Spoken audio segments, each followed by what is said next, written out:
Now, I think that was really, really, really well played there. I mean, before we signed this one off for that match, I think just the fact that in the final game, Biohazard realized that, look, I just need to get in. I need to implement that pain and gain pressure. The second he did, 50% corner combos. He stopped using pain and gain for pressure, and he was using it when he was at neutral, so he could go in with damage buff. So he had that armor. I mean, you saw the armor just take the Predator charge just like that. I mean, he got the punish for that. He basically whiff punished it because it technically whiffed, even though it didn't hit. So, coming up next, we have CR WoundCowboy versus Pig of the Hut. Now, this is a good one because these guys, you know, they're friends in real life. You know, they do get on, but there is usually quite a bit of back and forth between these guys in terms of the characters they play, what they think of the characters, and whatnot. I mean, obviously, Kenshi. I keep calling him Kenshi because I'm talking about it. Pig of the Hut played Kenshi in MK9, which. Obviously, a lot of people were quite upset about Kenshi in that game, but Pig was the only one. Kenshi was pretty good in Mortal Kombat 9. I think we can all agree there. But, you know, with that in mind, Pig was the only Kenshi player really making everyone think that, which, you know, if you as a player can single-handedly make an entire community of people dislike a character, you have succeeded with that character. And that is what WoundCowboy is doing with Shinnok in the United States. I think it's also the fact that we have to go back to the variation system once again. It's also the fact that WoundCowboy plays all three variations. And, you know, we've even seen him go Necromancer in tournaments. Necromancer really is... You know, I still don't think Necromancer was actually that fantastic. But we've seen him pick Necromancer and win. That's the thing. Exactly. He has won with the variation. And it's like... It really takes someone... And again, we go back to Pig. The character variations where Pig plays Kenshi, but he plays all three variations. He plays the board. We had Biohazard playing the board. I mean, these guys that specialize in one character, we can see that counter-picking is a thing. Playing other characters can be important, but when there is a character that ticks many boxes, or at least your boxes for the way you want to play, that is exactly why we see people go, you know, WoundCowboy, Shinnok Specialist, Pig of the Hut, Kenshi Specialist with Reptile for the bad matchups. But that leads me into what I was going to say. I don't think we're going to see Kenshi here. I truly think Pig of the Hut, I mean, that is not a good matchup for Kenshi. Shinnok does handle Kenshi extremely well, especially Bone Shaper. Are we going to see Reptile here? I really don't know. I honestly, to start with, I would very much think that Pig will try either Reptile first because he acknowledges that it's a matchup he just would rather play Reptile in because there's money on the line, or he's going to be a character loyalist. So you think it's going to be one way or the exact opposite? It's going to be, I probably should use Reptile, but I want to see for at least one game if I can win with Kenshi. Because, and there we go. It looks like he's actually opting to go back for Reptile. Now, sometimes, yeah, character loyalty can kind of... Well, it's not the Madsen set. It's like before, where Kenshi can actually deal with Grandmaster. The clone doesn't really work in that matchup. Bone Shaper really doesn't care about anything Kenshi wants to do. The Reflector doesn't really help when you have a projectile that is as fast as it is. Hellsparks is a thing, obviously. Now, here's the thing. Bone Shaper controls the space. Hellsparks, normally a bit of a pain in the backside to deal with. Reptile, Meterless Slide will punish. Meter Burn Slide will get through, elbow even if dash he Meter punish. burns. Meter Burn, Elbow Dash, Launch and Punish. Reptile has an answer for this matchup. There's going to be a button check right now, making sure everyone is ready to go. Obviously, playing for $100,000, your buttons kind of have to be ready. If you go into a button check, well, if you go into a 100K button check, it's probably a bit stressful. I mean, even then, like, testing your buttons is one thing, but taking that extra few seconds to think, right, this is what I'm playing on. Because a lot of people will just hit restart match. This is the stage. These are the characters. What can I do with this? Because yeah, the interactables do play a part as well. Let's not forget this. The interactables, some characters get more out of them than others, but across the board, it's worth knowing what you have access to, what your opponent has access to as well. That's even more important. And especially the variations characters take as much time as you need, even if it isn't the button check, to just make sure you're ready. Because there is a significant amount of money on the line today. Now, the interesting thing about this matchup specifically is the Dark Beam does go really, really fast. Is Shinnok and Bone Shaper going to really care about that full screen Force Ball acid game? I think if he can get the Force Ball on the screen, yes. But if he's winning it with the Dark Beam, then maybe it'd be quite difficult. I mean, Reptile does have amazing answers for the ground pound. He can just elbow dash and jump in. But at the same time, Cowboy can just not use that. You don't need that special move to win a matchup. I completely agree there. I mean, I think we might not really be able to see Pig play the same kind of Reptile game we saw against Madsen. But here we go. WoundCowboy versus Pig of the Hut. Shinnok versus Reptile. Instantly runs in for the forward four, trying to tag it. Not ready for the Dark Beam. And there we go, straight into the Hellsparks, just to deny that environment interaction. And then here comes the restand into a mix-up. Oh, wow. Really good read from Pig of the Hut. That was a chain Shinnok received. I mean, you don't really get anything for free off Hellsparks anymore, and off the restand in general. Even the Dark Beam on hit. Pig knows that. Oh, speaking of knowing that, goes in for the low scoop. Does get the jump back punch. Does whiff, unfortunately. Here comes Pig of the Hut. Goes in for the overhead. You might potentially wait for the counter poke, and that's why you eat overheads like that. Oh, has the jump over. Oh, catches the low. Oh, wow, really nice. Oh, no, but he does drop. That was enough.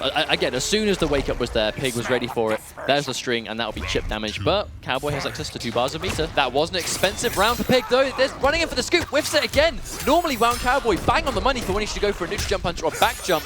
2 for 2, unfortunately, has misjudged the range on that.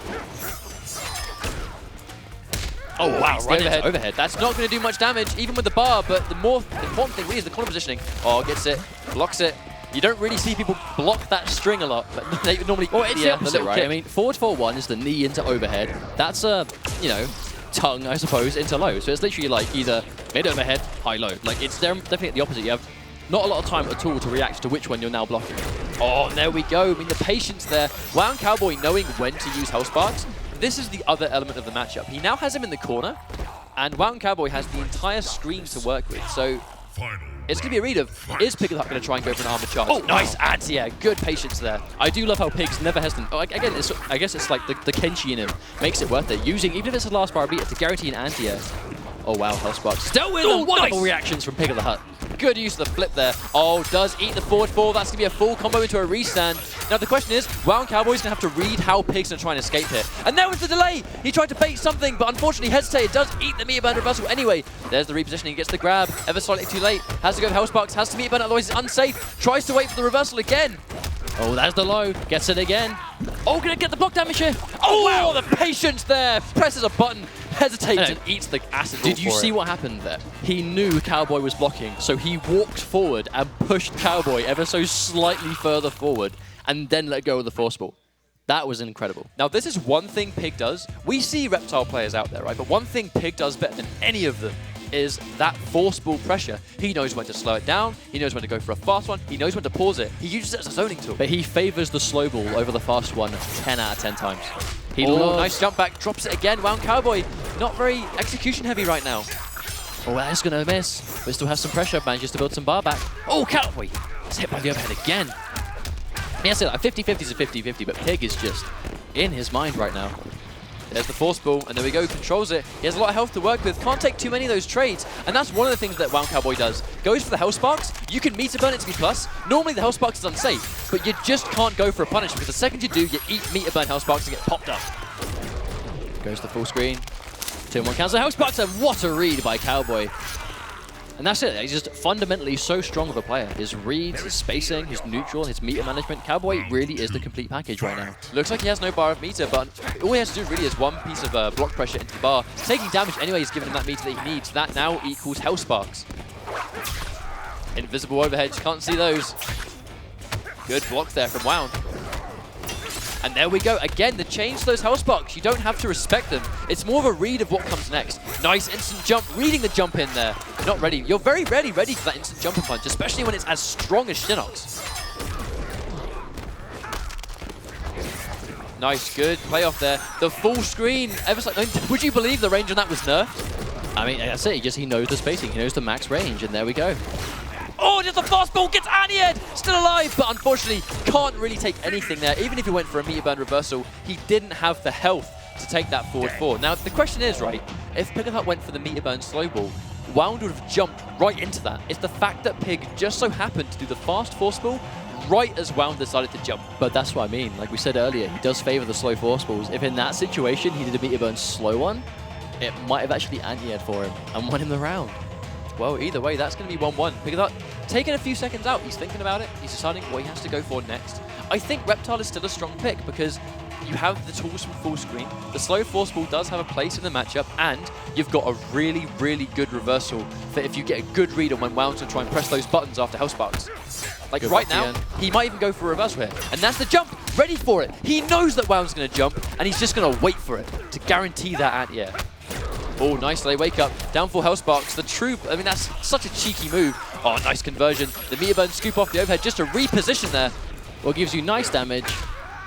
And a normal meatless conversion into that restand is actually quite difficult, so why mess about? Use the bar, get that restand, get the momentum. You need that restand with Bone Shaper, otherwise you're getting wasted. Nice reversal there. Wound bang on the money with these reversals at the moment. Is he going to go for a reversal as well? Nice running grab. He really bet that it was a risky situation to go for a meter burn grab, and he was ready for it. Oh, and he tried to meter burn slide. didn't have the health for it. He's going to lose the bar and the round. But that was his only bar of meter. He is now completely out and has his back to the corner. I mean, Shinnok, not the greatest corner pressure in the game, but at the same time, you know, you don't want to give your opponent all that space. Here's that full screen game once again. Runs in, gets a good overhead, goes for the scoop just to put him near the corner, giving him more screen to work with. I agree with the jump. Nice punish on that down two. Trades definitely in WoundCowboy's favor, I think. That Dark Beam does do good damage. And now I think we're going to see Pig try and get some force balls on the screen in this situation, but he has to be careful. He has to respect Hellsparks, because if he gets tagged, this is going to happen. Sends him full screen. Wound doesn't even want to keep him up close. If you keep him up close, he has a chance to get a meter burn reversal. If he gets that, the momentum's back in his favor. Send him full screen, make him struggle to get in. Nice flip over the Hellsparks. Still has to watch out for them. The meter burn is gone though, but one more block screen will give him the... Right there, has the meter again. Oh, bad read there. Wound's going to take that one. That's going to be 2-1. Now, I think Pig finds himself in a situation. There's the brutality as well. Ouch. Now, what does he do? Does he stick with Reptile, or does he maybe go to Kenshi? I'm really not sure what... It's a bit of a rough situation because I think Wound seems a lot more comfortable. Pig is going to go into the character select either to change characters or give himself a little bit of time to think. So he has gone straight back into Reptile. I think he might potentially want either a different stage or he just wants that little bit of time to think about what he needs to adapt to, because he looked really strong in game one, but Wound now looks like the one that's comfortable compared to Pig going into this next game. So Bone Shaper, deceptive once again. I mean, we're not really seeing too much invisibility, but again, like, if you're using bar invisibility, you don't have it for the reversals. And you kind of need meter to really show Shinnok that he can't just have his way with you for the restand. Looks like, yeah, they are opting to go to a different stage as the Sky Temple is not the best to play on, so they are both going to mutually agree, let's just change the stage. The Sky Temple was just a dark stage, that's all. That's the only reason players tend to change stages, so going back in for this random select, we're going to see what stage these guys get given. So we're going to go for the training stage. That could be any of them, but either way, Outward Marketplace, nice bright stage. And it's got Blanche. Well, exactly. Who doesn't love Blanche? The guy that throws her and kills her, probably. Oh, so everyone then? Yeah. Oh, fair enough. All right, so it's going to be the same matchup we've just seen, and it's basically just going to be that when the momentum is changed, it's when Pig gets a good read on a reversal. Yeah.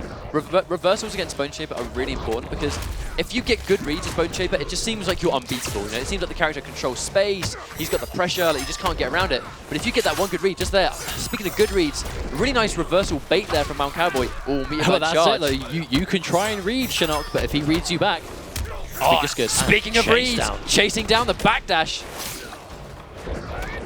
As the bar of meter decides to save it.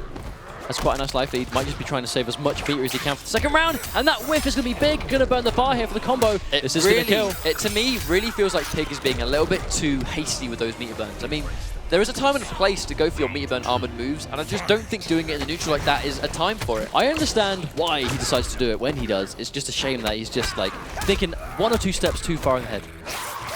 But let's get a hit. It's completely invisible here.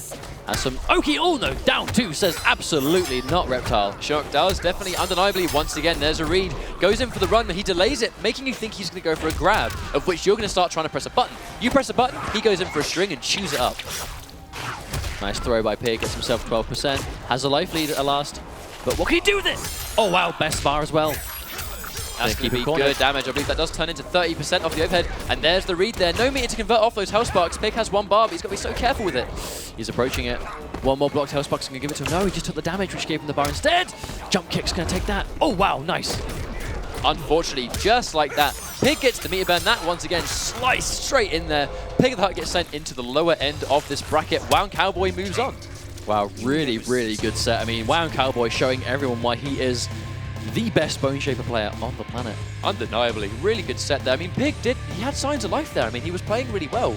It was just a matter of those reads on the Hellsparks. When it came down to it, WoundCowboy, I think, just played a little bit better. And it's just, once he understands, that's the thing about a 3 out of 5 set, right? In that there are so much things that are not guaranteed, but in your favor when it comes to playing as Bone Shaper. But there are ways out of these kind of offensive tools. So when you start reading, you know, the opponent tries to do meter burn reversals, he loves going for backdashes. It's a matter of, once you understand how the opponent tries to get out of your pressure, that's when the matchup really begins, because it's who reads who first. But that's it, that's what it boils down to. It's, I know this is a thing, time to do something about it. It's not even just appreciating it, respecting it, knowing it's a thing, it's actually going out and doing something to stop it.